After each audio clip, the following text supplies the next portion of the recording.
খানা ভিত্তিক ইসালে সাহেবের নামে খানা খাওয়ার ওয়াজ মাহফিল, এগুলো ফুরফুরার মুজাদ্দিদ জামান প্রতিষ্ঠিত করে যাননি।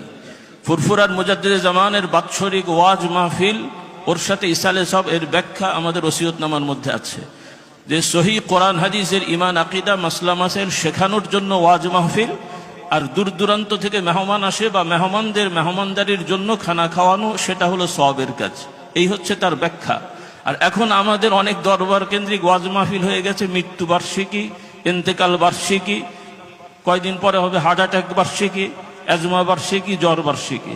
তো এই সমস্ত বার্ষিকী টার্ষিকীতে ইসলামের কোনো খেদমত হবে না, আর এর তো ইসলামের সাথে সম্পর্কই নেই।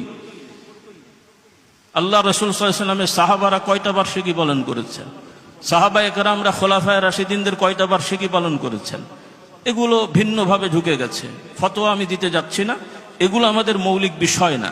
আমাদের ওয়াজ মাহফিল তালিম, আল্লাহর নবীগণকে আল্লাহ পাঠিয়েছেন শিক্ষক করে, ওঝা করে পাঠাননি।